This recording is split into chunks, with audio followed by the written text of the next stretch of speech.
আসসালামু আলাইকুম সবাইকে। তো পরীক্ষার হলে ওএমআর দাগানোর কিছু স্ট্র্যাটেজি আছে যেগুলো ফলো করলে তোমার কিন্তু ভুলের পরিমাণও কম হবে এবং তুমি কিন্তু ওএমআরটা খুব ভালো মতো দাগাইতে পারবা। তো আমি আমার পরীক্ষার ক্ষেত্রে স্ট্র্যাটেজিগুলো সবসময় ফলো করতাম, যতগুলো পরীক্ষা দিয়েছি আমি আমার লাইফে, এখনো সেগুলো ফলো করি।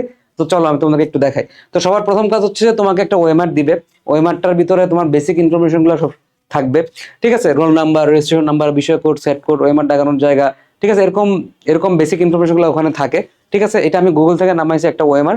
তো তোমার পরীক্ষা হলে তোমার হচ্ছে যে ডিজাইনের একটা বিনোদন থাকতে পারে। তোমার যখন পরীক্ষা হবে সেক্ষেত্রে তোমাকে যে ওএমআর দিবে সেখানে তুমি দেখবা যে বেসিক ইনফোগুলো সবসময় সেম থাকবে, ঠিক আছে? বেসিক ইনফোগুলো সেম থাকবে। ওকে, এখানে আমি একটা জাস্ট একটা নমুনা দেখাইছি তোমাদেরকে, ঠিক আছে? তোমার পরীক্ষার ডিজাইন, ওএমআর ডিজাইনটা ভিন্ন হইতে পারে, সমস্যা নেই। তো এই জায়গায় আমি দেখাইছি। তো এই জায়গায় তুমি প্রথমে কি করবা, তোমার ভাই বেসিক ইনফরমেশন গুলো আগে সুন্দর করে লিখে ফেলবা। রোল নাম্বার, রেজিস্ট্রেশন নাম্বার, বিষয় কোড, সেট কোড, যা যা আছে বেসিক ইনফো গুলো খুব সুন্দর করে লিখবা, ঠিক আছে? সুন্দর করে লিখবা। তো প্রথমে তো ধরো সাপোজ আমি তোমাকে দেখাইলাম রোল নাম্বার। রোল নাম্বার দেখার সময় তুমি প্রথমে দেখে নিবা যে উপরে গড় আছে যেখানে তোমাকে সংখ্যা লিখতে হবে, মানে রোল নাম্বারটা লিখতে হবে। তো এটা সুন্দর করে তুমি হচ্ছে রোল নাম্বারটা এখানে লিখবা, ঠিক আছে? রোল নাম্বারটা লিখবা। ধরো তোমার যে রোল নাম্বারটা আছে, ঠিক আছে? ধরো এখানে যে বক্সটা আছে বক্সের ভিতরে তুমি লেখার চেষ্টা করবে। আমি এখানে কলম, মোটা কলম নিয়ে আসছি দেখে হয়তো একটু বাইরে চলে গেছে, বাট তুমি বক্সের ভিতরে হচ্ছে যেখানে লেখার জায়গা রোল নাম্বারটা সেখানে লিখবা, ঠিক আছে? আগে তুমি দেখে নিবে এখানে কয়টা গড় আছে এবং রোল নাম্বারে কয়টা গড় আছে, ঠিক আছে? এটা এটা দেখলে কি হবে, তুমি ভুল করে রেজিস্ট্রেশন নাম্বারটা লেখা শুরু করবে না। আগে দেখে নিবা যে এখানে কয়টা গড় আর রোল নাম্বারে কয়টা গড়। তো তখন তোমার একটা আইডিয়া তৈরি হবে, পরের ওএমআর গুলো তোমার ঝামেলা হবে না। তো প্রথম পরীক্ষার ক্ষেত্রে এটা ফলো করতে পারো যে হচ্ছে তোমার রোল নাম্বারে কয়টা গড় আর রোল নাম্বার, ঠিক আছে? সুন্দর করে আগে দেখে নিলা। ওকে, দেখে নিলা, তাহলে এটা তোমার মেমোরিতে থাকবে, ঠিক আছে? যে রোল নাম্বারের ক্ষেত্রে রোল নাম্বারটা নর্মালি কম গড়ের হয়, তো রোল নাম্বারটা এখানে লিখবে, রেজিস্ট্রেশনটা ভুলে লিখে ফেলো না, এটা অনেকে করে, আমি দেখছি, ঠিক আছে? তো 2 3 4 5 যা আছে তুমি লিখলা, রোল নাম্বারটা লিখলা সুন্দর করে। ওকে, তো দেখে নিলা। তারপর হচ্ছে টু, তাহলে তুমি হচ্ছে এখন টুটা দাগাবা, ঠিক আছে? টুটা দাগাবা এবং এটা হচ্ছে সবসময় কালো কালির বল পয়েন্ট কলম দিয়ে দাগাইতে হবে, তাহলে এটা খুবই ইম্পর্টেন্ট, ঠিক আছে? কালো কালির বল পয়েন্ট দিয়ে তোমাকে দাগাইতে হবে।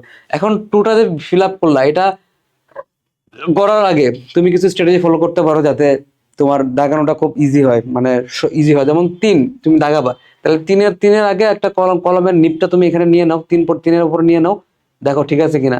তারপর তুমি হচ্ছে ফিল আপ করো, আগে চেক করে নিবা। একটা জিনিস হঠাৎ করে হুট করে দাগানো শুরু করবো না, চেক করে নিবা যে এটাকে তিনের উপরে আছে কিনা। এবং দাগানোর সময় আমাদের কিন্তু অবশ্যই মানে পুরো বৃত্তটা ফিল আপ করতে হবে, এরকম করা যাবে না একটু দাগ দিলাম, একটা দাগ দিলাম, ক্রস দিলাম, এরকম করা যাবে না। পুরো বৃত্তটা হচ্ছে তোমাকে ফিল আপ করতে হবে, ঠিক আছে? পুরো বৃত্তটা তোমাকে হচ্ছে ফিল আপ করতে হবে। এভাবে তুমি roll number, registration number fill up করবা, বিষয় কোড ফিল আপ করবা, ঠিক আছে? সেট কোড অবশ্যই ফলো করবা, অবশ্যই ফিল আপ করবা, ঠিক আছে? সেট কোডটা সুন্দর মতো তুমি দেখবা ওএমআর এর সেট কোড কোনটা আছে এবং তোমার তোমার উত্তরপত্রের যে সেট কোডটা ঠিক আছে কিনা, প্রশ্নপত্র উত্তরপত্রের সেট কোডটা ঠিক আছে কিনা, ভেরি ভেরি ইম্পর্টেন্ট, ঠিক আছে? বিষয় কোডগুলো তুমি হচ্ছে সুন্দর করে ফিল আপ করবা, ঠিক আছে? ওকে, এখন খেয়াল করো, এখন হচ্ছে ওএমআর দাগানোর ক্ষেত্রে একটা স্ট্র্যাটেজি যেটা খুবই গুরুত্বপূর্ণ এবং যেটা আমি বারবার স্টুডেন্টদেরকে বলি এবং যেটা আমি নিজে ফলো করতাম এবং আমার কাছে এটা বেস্ট মনে হয়েছে, যে তুমি প্রশ্ন দেখবা। প্রথমে তুমি হচ্ছে প্রথমে প্রশ্ন দেখবা, এরপরে তুমি হচ্ছে এখানে প্রশ্নের নাম্বারটা দেখবা। ধরো আমার এখানে প্রশ্ন আছে, ঠিক আছে? ধরো সাপোজ আমি এখানে প্রশ্ন নিয়ে আসছি, এই যে এখানে প্রশ্ন নিয়ে আসছি, ঠিক আছে? এখানে সুন্দর মতো 1 নাম্বার প্রশ্ন, 2 নাম্বার, 3 নাম্বার, 4 নাম্বার এরকম প্রশ্ন দেওয়া আছে, ঠিক আছে? এরকম ভাগ করে প্রশ্ন দেওয়া আছে। তো আমি প্রথমে হচ্ছে প্রশ্ন নাম্বারটা দেখবো এবং ওএমআর হচ্ছে প্রশ্ন নাম্বারটা দেখবো, ঠিক আছে? প্রশ্ন নাম্বারটা দেখবো, ঠিক আছে? দেখার পর হ্যাঁ প্রশ্ন নাম্বারটা দেখবো। তো এখানে তো দাগ দেওয়া যাবে না, এখানে কিন্তু দাগ দেওয়া যাবে না, এখানে জাস্ট তোমাদেরকে দেখানোর জন্য দাগ দিছি, ঠিক আছে? 1 নাম্বার প্রশ্নটা আমি দেখবো, ঠিক আছে? তো এখানে কিন্তু বাহিরে কোনো দাগ দেওয়া যাবে না, ঠিক আছে? তোমার যে বৃত্ত ফিল আপ করা আছে এই বৃত্ত ফিল আপ গুলা এবং যেখানে লেখা আছে এই লেখাগুলা, ঠিক আছে? যেখানে লিখতে বলছে ওই জায়গাগুলো তুমি ফিল আপ করবে, এর বাইরে তোমার দাগ দেওয়ার কোনো দরকার নাই, ঠিক আছে? দাগ দেওয়ার কোনো দরকার নাই। তাহলে এখন খেয়াল করো, তো 1 নাম্বারটা দেখবা তুমি, এখানে 1 নাম্বারটা ধরো, 1 নাম্বার প্রশ্ন তুমি পারো, ধরো 1 নাম্বারে গ আনসার, তুমি গটা সুন্দর করে পুরো বৃত্ত ফিল আপ করবা। 2 নাম্বারটা তুমি পারো খ আনসার, 2 নাম্বারটা ফিল আপ করবা। 2 নাম্বারটা ফিল আপ করার আগে অবশ্যই তুমি এখানে প্রশ্ন দেখবা যে এটা 2 নাম্বার, ঠিক আছে? দেন এটা প্রশ্নের সাথে মিলাবা 2 নাম্বার, ঠিক আছে? তারপর 3 নাম্বার আনসার করলা, ধরো 3 নাম্বারের ক তুমি প্রশ্ন দেখলা এবং তুমি ওএমআর দেখলা, ঠিক আছে? 3 নাম্বার। 4 নাম্বারের ধরো হচ্ছে 4 নাম্বার, 4-এর 4, তাহলে 4-এর 4 তুমি হচ্ছে ফিল আপ করবা। তাহলে এইভাবে তুমি হচ্ছে যে প্রশ্ন নাম্বার এবং হচ্ছে আনসার যে উত্তরপত্র আছে এটার নাম্বারটা সুন্দর করে দেখবা, ঠিক আছে? এটা খুবই গুরুত্বপূর্ণ। এবার ধরো সাপোজ 5 নাম্বার প্রশ্নটা, এখানে ধরো 5 নাম্বার প্রশ্ন আছে, পরীক্ষার 5 নাম্বার আছে, 5 নাম্বার আছে, ধরো সাপোজ আমি এমনি দেখাইলাম 6 নাম্বার, 7 নাম্বার, 8 নাম্বার, ঠিক আছে, আবার 9, আবার 10, ঠিক আছে। এখন ধরো তুমি তুমি 5 নাম্বার প্রশ্নটা পারো না, তাহলে তুমি কি করবা? তাহলে তুমি 5 নাম্বার প্রশ্নটা পারো না, তাহলে তুমি কি করবা? দেখো 5 নাম্বারটা যদি না পারো, এটা তো এখন তুমি যদি না পারো, তোমার এখন টাইম নষ্ট করার কোনো দরকার নাই, ঠিক আছে। তুমি জাস্ট 5 নাম্বার প্রশ্নটা চিন্তা করবা, পারতেছো না, পাশে পেন্সিল দিয়ে একটা ছোট করে দাগ দিয়ে দিবা। পেন্সিল দিয়ে 5 নাম্বার প্রশ্নের ভিতরে ছোট করে একটা অল্প করে দাগ দিবা যে 5 নাম্বার প্রশ্নটা আমি পারি নাই, ঠিক আছে। এটা এটা আমি পরবর্তীতে করব, পরবর্তীতে আসবো, ঠিক আছে। তো 5 নাম্বার প্রশ্নটা তুমি জাস্ট হচ্ছে একটু পাশে পেন্সিল দিয়ে একটা দাগ দিলা, দেন এখানে তুমি 5 নাম্বার জায়গাটা ফিল আপ রাখবা। দেন 6 নাম্বার প্রশ্ন তুমি পারো, তাহলে 6 নাম্বার ধরো খ আনসার, খ আমি ফিল আপ করলাম। 7 নাম্বার প্রশ্ন ধরো পারো, 4 নাম্বার পারলাম। এবার ধরো 8 নাম্বার প্রশ্ন তুমি পারো না, তাহলে 8 নাম্বার প্রশ্নটা একই কাজ, প্রশ্নপত্রের ভিতরে পেন্সিল ইউজ করাটা বেটার। পেন্সিল দিয়ে হচ্ছে তুমি 8 নাম্বার প্রশ্নের পাশে একটা দাগ টানবা যে 8 নাম্বার প্রশ্নটা আমি পারি না। তারপর ধরো 9 নাম্বারও পারো না, তাহলে পাশে একটা পেন্সিল দিয়ে দাগ দিয়ে দিবা প্রশ্নপত্রে। উত্তরপত্রে কিন্তু কোনো এক্সট্রা দাগ দেওয়া যাবে না, বা এক্সট্রা দাগ দেওয়ার কোনো দরকার নাই, ঠিক আছে। যেখানে তোমার নাম্বার লেখা, নাম্বার লিখবা, রোল নাম্বার লেখা, রেজিস্ট্রেশন নাম্বার লিখবা, বিষয় কোড সেট কোড যেখানে লেখার দরকার লিখবা, বৃত্ত ফিল আপ করবা, আর আলাদা জায়গায় দাগ দেওয়ার কোনো দরকার নাই। ওকে, আসো এবার আসো। এবার ধরো হচ্ছে 10 নম্বর প্রশ্নটা ধরো আমি হচ্ছে পারি, তাহলে 10 নম্বর আমি দাগাইলাম, ঠিক আছে, এভাবে। তার মানে যেটা তুমি পারতেছো না, এভাবে হচ্ছে ওটার পাশে হচ্ছে তুমি দাগ দিবা, ওটার পাশে হচ্ছে দাগ দিয়ে রাখবা, দাগ দিয়ে রাখবা।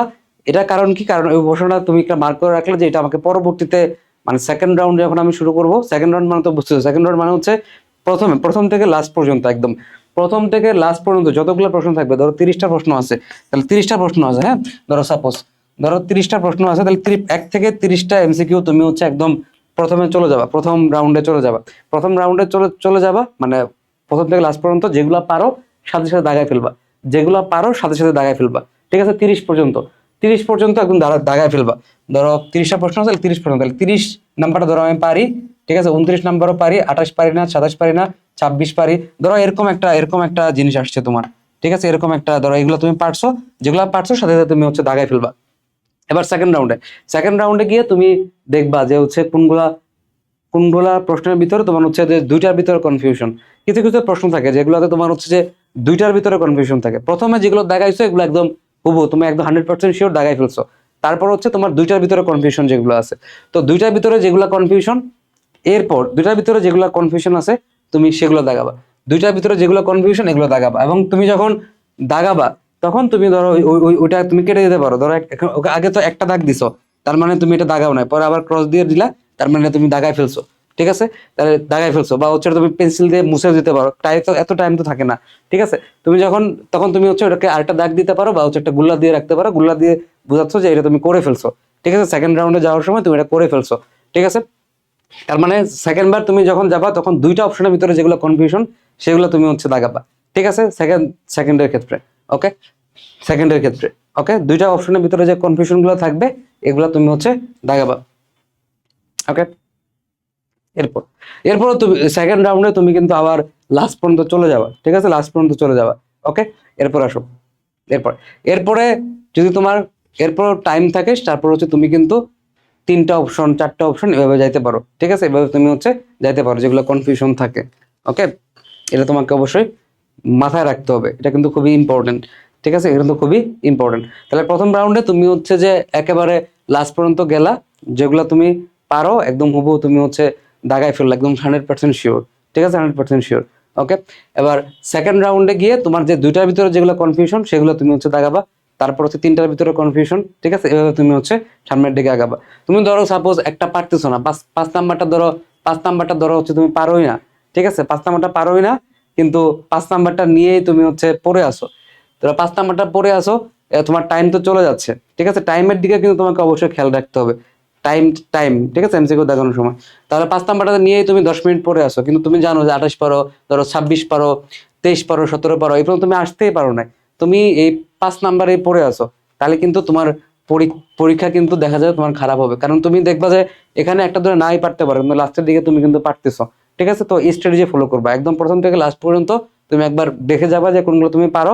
এরপরে সেকেন্ড বার তুমি হচ্ছে আসবা, ওগুলো মার্ক করে রাখবা, যেগুলো পারবা না সেকেন্ড বার তুমি সেগুলোতে আসবা, ঠিক আছে। তাহলে এটা খুবই গুরুত্বপূর্ণ একটা বিষয়, যেটা আমি তোমাকে বললাম, এটা পর ফোকাস করলে তোমার দেখবা যে অনেকগুলা ও এমসিকিউ মিস যাবে না, ঠিক আছে। তুমি প্রায় ম্যাক্সিমাম গুলাই তোমার হচ্ছে যে তুমি মানে একবার করে গোথ্রো করলে অনেক নাম্বার তোমার হচ্ছে বাড়বে। যেটা পারবা না ওইটা একটু দেখে ওটা তুমি পরবর্তীতে আসো, আগে যেগুলো সহজ ছিল লাস্টের দিকে যে সহজ প্রশ্নগুলো আছে সেগুলো তুমি হচ্ছে সলভ করো। ওকে, ঠিক আছে, তাহলে এটা সবাই ফলো করার চেষ্টা করবে ইনশাল্লাহ।